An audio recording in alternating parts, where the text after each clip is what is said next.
Josué, capítulo 22. Então Josué convocou as tribos de Ruben e Gade e a meia tribo de Manassés e lhes disse: Vocês fizeram tudo que Moisés, servo do Senhor, mandou e obedeceram a todas as minhas ordens. Durante todo esse tempo e até hoje, não abandonaram seus irmãos das outras tribos e tiveram o cuidado de obedecer a tudo que o Senhor, seu Deus, ordenou.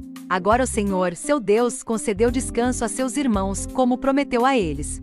Portanto, voltem para casa, para a terra que Moisés, servo do Senhor, lhes deu como sua propriedade do outro lado do rio Jordão. Mas tenham muito cuidado de cumprir todos os mandamentos e a lei que Moisés, servo do Senhor, lhes deu. Amem o Senhor, seu Deus, andem em todos os seus caminhos, obedeçam a seus mandamentos, apeguem-se a ele firmemente e sirvam-no de todo o coração e de toda a alma. Então Josué os abençoou e se despediu deles, e eles foram para casa. Moisés tinha dado o território de Bazã, a leste do rio Jordão, à meia tribo de Manassés. A outra metade da tribo, Josué deu terras a oeste do Jordão. Quando Josué se despediu deles e os abençoou, disse: Voltem para casa com toda a riqueza que tomaram de seus inimigos: grandes rebanhos, prata, ouro, bronze, ferro e muitas roupas. Repartam os despojos com seus parentes. Assim os homens de Ruben e Gade e da meia tribo de Manassés deixaram os outros israelitas em Siló, na terra de Canaã, e partiram para sua própria terra em Gileade,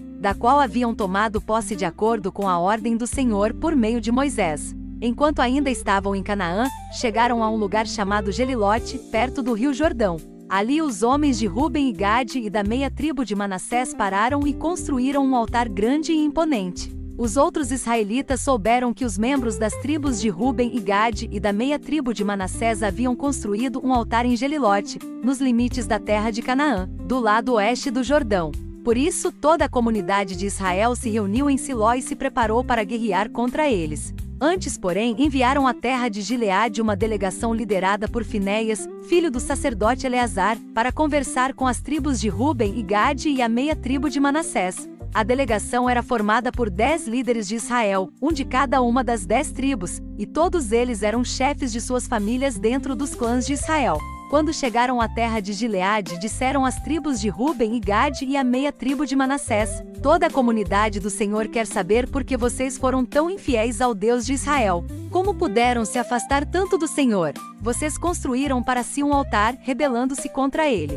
Não bastou o pecado do incidente em Peor? Até hoje não estamos completamente purificados dele, mesmo depois que a praga feriu toda a comunidade do Senhor. E ainda assim vocês abandonam o Senhor. Se hoje vocês se rebelarem contra o Senhor, amanhã ele voltará sua ira contra toda a comunidade de Israel.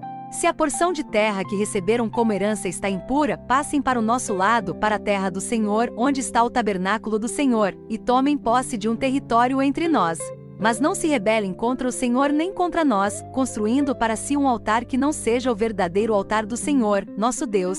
Quando Acã, descendente de Zerá, foi infiel ao Senhor, roubando as coisas separadas para o Senhor, a ira divina não caiu sobre toda a comunidade de Israel. E Acã não foi o único que morreu por causa do seu pecado. Então os membros das tribos de Ruben e Gade e da meia tribo de Manassés responderam aos chefes dos clãs de Israel: O Senhor, o poderoso, é Deus. O Senhor, o poderoso, é Deus. Ele sabe a verdade e que Israel a saiba também. Não construímos o altar por rebeldia nem por infidelidade ao Senhor. Se o fizemos, não poupem nossa vida hoje. Se construímos o altar para nos afastarmos do Senhor ou para apresentarmos holocaustos, ofertas de cereal ou ofertas de paz, que o próprio Senhor nos castigue. A verdade é que construímos este altar por medo de que no futuro, seus descendentes digam aos nossos: Que direito vocês têm de adorar o Senhor, o Deus de Israel? O Senhor pôs o rio Jordão como barreira entre o nosso povo e o povo de Ruben e Gade. Vocês não têm parte com o Senhor. Então seus descendentes poderão impedir os nossos de adorarem o Senhor.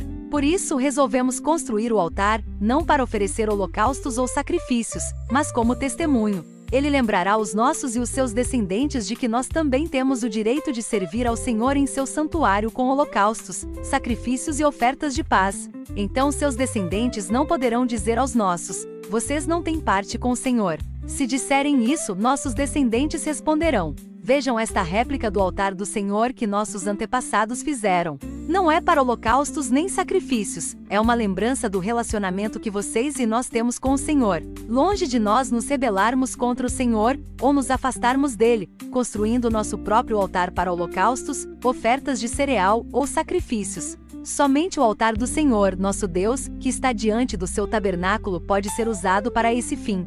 Quando o sacerdote Finéias e os líderes da comunidade, os chefes dos clãs de Israel, ouviram o que os membros das tribos de Ruben e Gade e da meia tribo de Manassés disseram, ficaram satisfeitos.